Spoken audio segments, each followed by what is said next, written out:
Welcome to This Explainer Future Grandmasters. Grab your command baton because today we are taking you from casual participant straight to commanding general on the chessboard.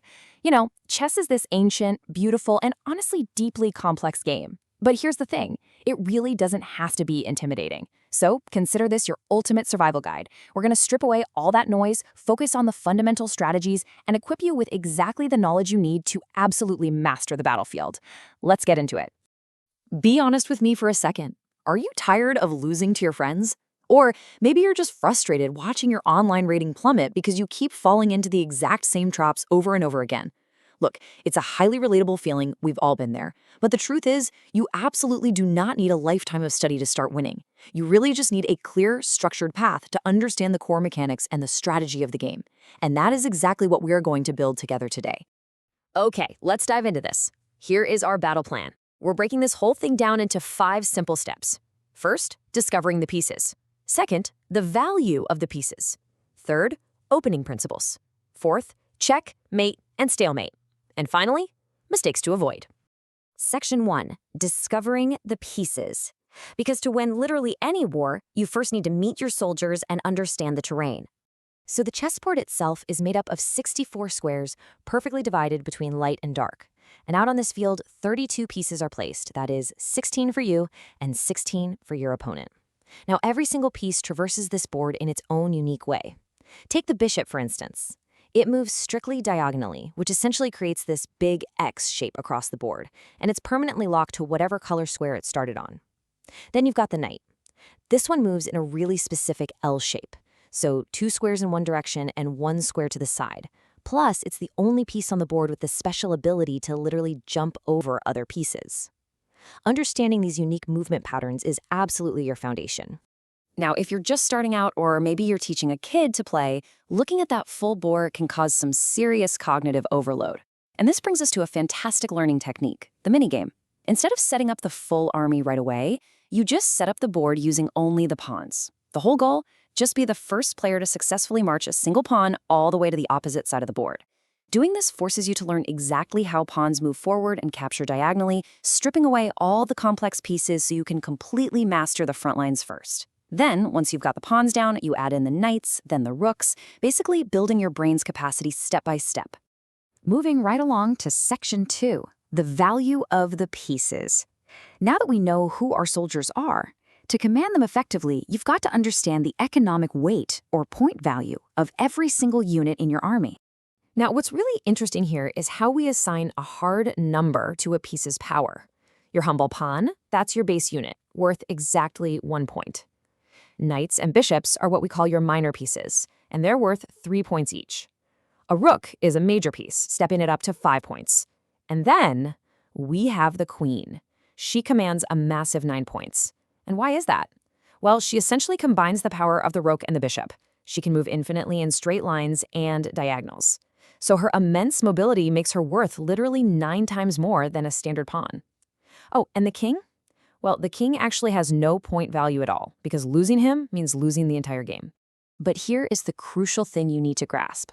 Points aren't everything. What we just talked about is a piece's concrete value. But in a real live game, you have to constantly look at the relative value.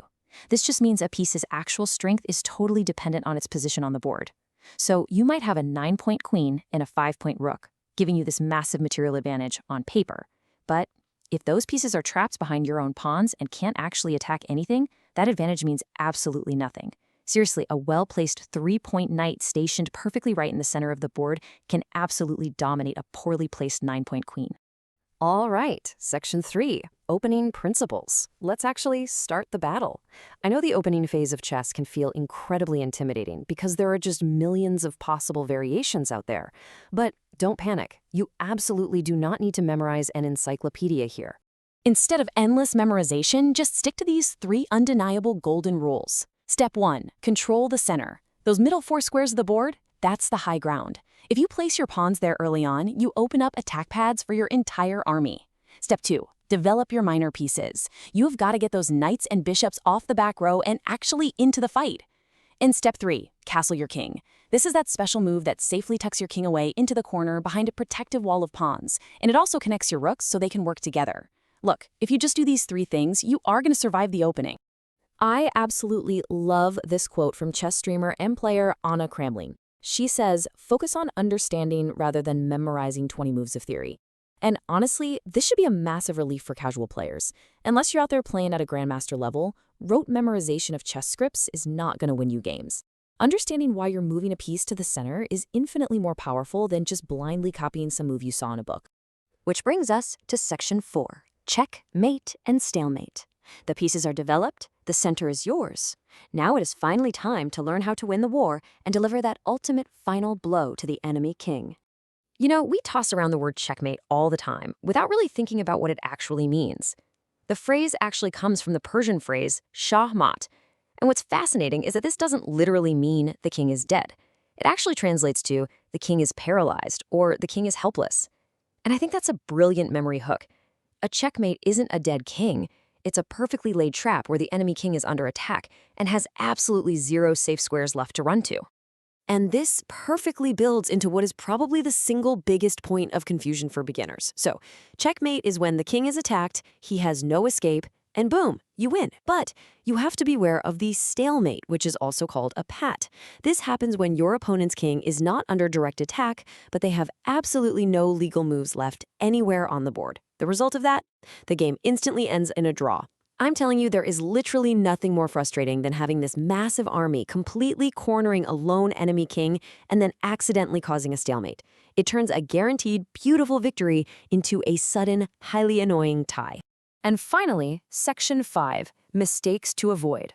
Consider this your crucial survival guide for dodging the hidden landmines that instantly blow up beginner games. Let's rapid fire through some of these super common blunders. Number 1, bringing your queen out way too early.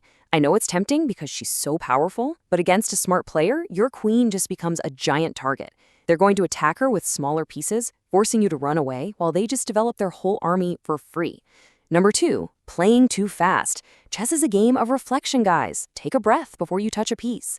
Number 3, ignoring king's safety. If you forget to castle, you are going to get crushed right in the center. Number 4, trading without thinking. Don't just swap pieces just because you can. Only make a trade if it actually improves your position. And finally, forgetting the endgame. You really must learn basic checkmate patterns, like how to win with just a king and a queen against a lone king, so you can actually close out the victory when you get there. So there you have it. The battlefield is laid out right before you. You know the pieces, you understand their values, you've got the opening principles down, and you know exactly which traps to avoid. Really, the only thing left to do is put it all into practice. So what I want to know is, which strategy, rule, or opening principle are you going to try out in your very next game? Go set up the board, control that center, and go paralyze the enemy king. Good luck out there.